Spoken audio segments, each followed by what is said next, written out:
The Me Too campaign is giving a voice to many women who say they've experienced sexual harassment and abuse. Through social media and marches, many have shared their stories. Alex Wagner met with 5 women, all leaders in their fields, who are speaking out to help others. When I started work on Wall Street, I remember one day leaning over a desk to work on a spreadsheet and turning around, and there was a guy behind me pretending to perform a sex act on me, with all the other guys watching and all the other guys laughing, and this sense of incredible shame. You felt ashamed. Absolutely. And how could I have leaned over the desk like that? There's a problem in that we're kind of acculturated from the time we're growing up. If this locker room talk starts in high school with men thinking it's okay to over-sexualize women, like, what did we think was going to happen 30 or 40 years later when they get into the boardroom? If you think about incidents over the last year with Harvey Weinstein and Roger Ailes and Bill O'Reilly, these are companies where not just those individuals were extremely powerful, but everyone who runs that company in any position of power is a man. Look, if you had women on the boards in those companies, you would not have had the kind of payouts. There's no way. The majority of the cases, even that have come out, in some ways there are gray areas. It's very rarely black and white. You know, I think there is this problematic definition of rape as something that happens in a dark alley by a scary drunkard stranger. But the reality is that only 8% of women are raped by strangers. Jessica, I want to get you in here. Did you know what was happening to you was wrong, and did you feel like there was someone at the Olympics committee, in management, somewhere on the team that you could go talk to help stop this behavior? You know, I didn't. And I was in a position where I had to just trust this man. When news about Dr. Nasser started coming out, I realized I wasn't the only one. And more than 140 women have now come forward, and USA Gymnastics has done nothing. And I really believe that the entire board needs to resign. And there have been changes at Fox, there have been changes at the Weinstein Company, and USA Gymnastics is just going on with business as usual, and it's hurtful to me as a victim. While we have victims or survivors coming forward and saying, "Me too," we need men to say, "I did that." We need men to step forward and to see themselves in these stories. I think that there are a lot of men that are in shock as to what they believe normal behavior was. Harvey is an extreme case. That is a sexual predator, and for somebody to say, I grew up in a sexually promiscuous time is bullshit. Especially for somebody who is in media and always looks to be at the foreground of culture and also politics. We're different ages, but we all know about Anita Hill, we know about Bill Clinton, we know about Bill Cosby. What makes this moment different? The proliferation of social media and media outlets. Because back in the day, if I had wanted to say something, what was I going to do? What's different about this moment is we have a way to express our voices. What's also different about this moment is women are rallying around each other. I don't know who said it, but Pandora's box is opened and Pandora is pissed. We have to band together, and now our foot is firmly in the door. Now what do we do, okay? Certain things happened then, but this is now. What do I do, and what do I say to my daughters? What do you say to your readers? Do you think that young women, the readers of Teen Vogue, are more forthright about what's happening to them in their bodies than older women? Yes. Absolutely. But I think one thing I want to kind of put forward into this conversation is that it happens to strong, powerful women too. And so I think it's important, this messaging about, we need more women in these leadership positions, we need more women on boards, but it might still happen to you. And that's actually the reason I spoke up, because I was sexually harassed after already raising over $100 million for my company, after having a successful company, and after I refused this investor's sexual advances. He called my board members and told them I was being unresponsive and should likely be fired. So he tried to come after my career when I rejected him. What was your reaction to that? I decided that the reaction had to be 100% transparency. So the second I heard that happened, I went to my board and I showed the text messages that I had received and shared the experience that I had had. And honestly, my board members were shocked, and we decided as a board to take immediate action together. For me, as a woman who's dealt with some degree of it, and funnily enough, I actually saw the person that I've had an encounter with on the red carpet walking into the Glamour Women of the Year Awards. And in that moment, I, an empowered woman, a boss, someone leading the resistance for this generation, I felt conflicted. I haven't addressed it with this person. I'm still wrestling with it. How many other women feel that way? How many other women who are standing up and retweeting are still traumatized and still trying to unpack what happened? We talk about what happens next, and we talk about that in the context of people outside immediate victimhood. But what happens next for victims? How do you feel since these allegations have been made public? I've just come around to the anger.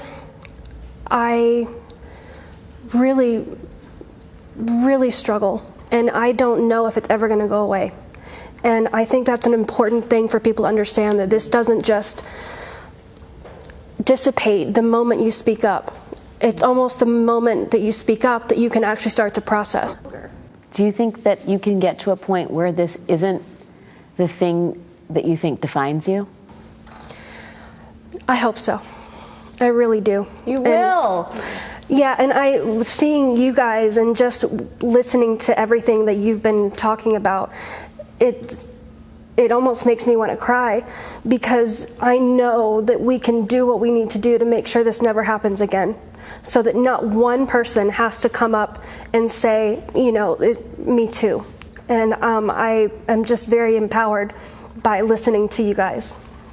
And Alex Wagner joins us now on set. First of all, Alex, what an incredible conversation that you had with these women. And I'm struck by what the last person there was saying, the gymnast who suffered what we cannot imagine. And she says she hopes that no one ever has to deal with this again. But what we're seeing every day is that people are coming out and saying, this happened to me. That's why it's called #MeToo. Yeah, I mean, and there are levels, right? Jessica Hyman is a victim of concerted sexual abuse. There probably need to be institutional changes at USA Gymnastics to deal with that. But you're right. Every woman, almost every woman on that panel, has a story of being harassed and otherwise mistreated because of her gender in some way. What shocked me was the way in which these women would come off of these incidents of sexual abuse or predation and feel like it was their fault.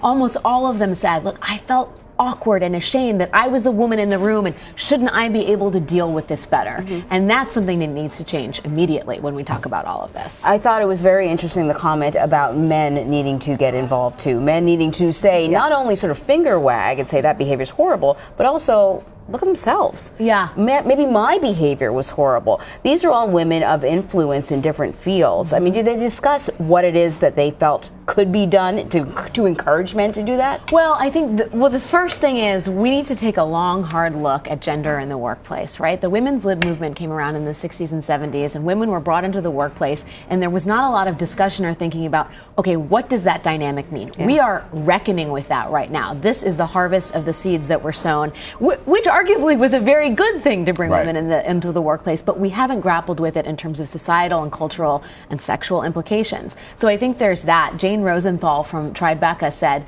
you need more women on these boards. And it's not just one woman or two women, it is a quorum. Women are half of this country, and institutions need to better reflect gender parity. Is there a sense that you got from speaking to this panel that, because every movement in history is corrupted and co-opted at some point, what is the risk going forward for #MeToo?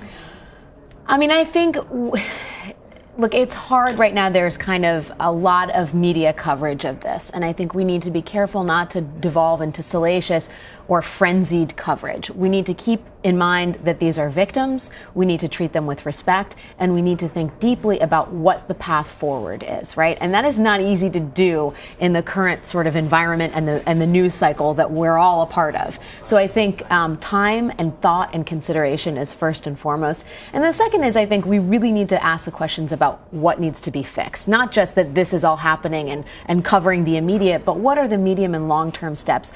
to ensure that we're not covering this forever. You know, this is something that's gone on for a very long time and will take time to unwind, but we need to think of the plan. And someone else, I mean, we'll cover it, but those in power need to come up with a game plan. You know, part of my concern is that we'll get to sort of a time when we're just fatigued, because it has sort of become this every day there's another story or another accusation, and I worry that the story will just become boring.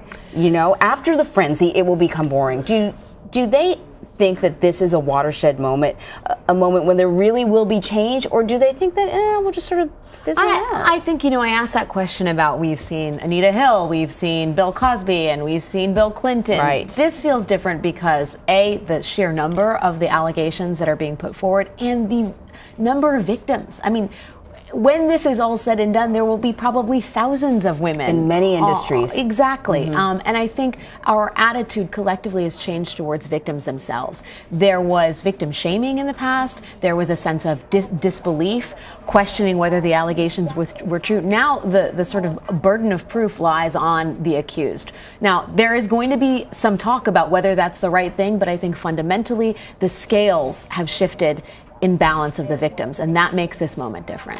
What about the future? What did they say they think will happen in the future? I think there is a strong desire to see greater female representation on boards, but also economic empowerment, right? I mean, a lot of these allegations occur in places where there's an imbalance, both of power and financial power. And when women have control the purse strings, when they are in charge of hiring and firing, it will necessarily, if you talk to these women, rebalance the scales in terms of how and when these kinds of sexual predation incidents can happen. I think that's a great point. I think one of the things that we learned from the Harvey Weinstein episodes is that power doesn't always look the same or the way we think it's going to. These were women that we thought of as powerful women, superstars. Of course they could push back and say they would never be victims. Yeah, and would say, and we thought that they would speak out because what did they have to lose? But I go back to what all these women said is there is a sense of shame when something like this happens to you. And a lot of these women just retreated into the corner and thought, what am I doing wrong?